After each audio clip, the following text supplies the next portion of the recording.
Falegnameria Paludetto. Da più di 60 anni. Il legno su misura a casa tua. Mister Paolo Vanoli, allora vi apprestate ad affrontare in casa la Ternana, ovviamente a Terni, e che tipo di squadra è, a prescindere dalla situazione in classifica? È una squadra, come ti ho detto prima, ben costruita, giocatori importanti di Serie B, a partire da Casasola, che l'anno scorso ha fatto un grandissimo campionato anche se è retrocesso, e con grandissimi numeri, a Falletti, a Favilli, e dietro c'è Diachité, Mantovani, sono tutti giocatori importanti per la Serie B.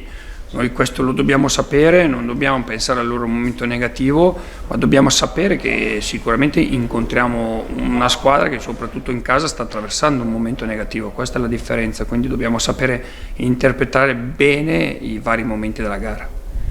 In conferenza stampa hai anche detto che i tuoi giocatori devono poter gioire se il compagno che li ha sostituiti poi fa bene e non vuoi insomma prime donne o atteggiamenti egoisti, anche perché è uno sport di squadra il calcio.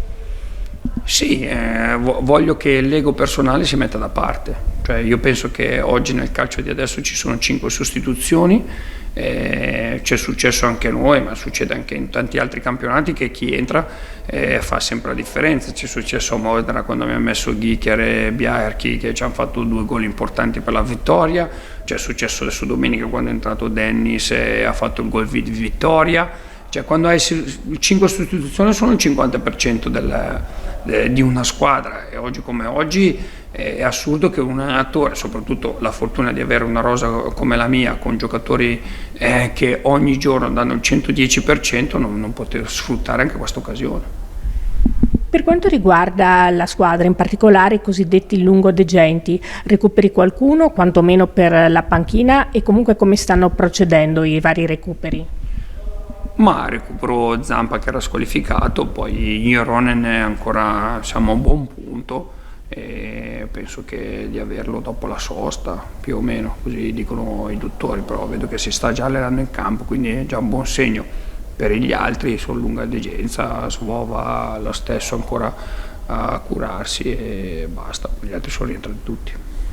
Per quanto riguarda la preparazione di questa settimana, dove principalmente avete puntato l'accento?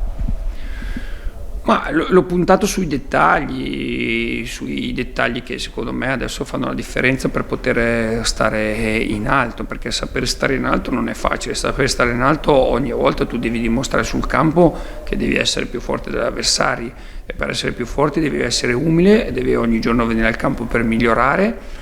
E sicuramente una cosa che dobbiamo migliorare è che in queste ultime partite ci abbiamo messo sempre parecchio per entrare subito in partita e poi quando siamo entrati forti, siamo andati via forti. Ecco, questo è un atteggiamento che noi dobbiamo imparare a migliorare.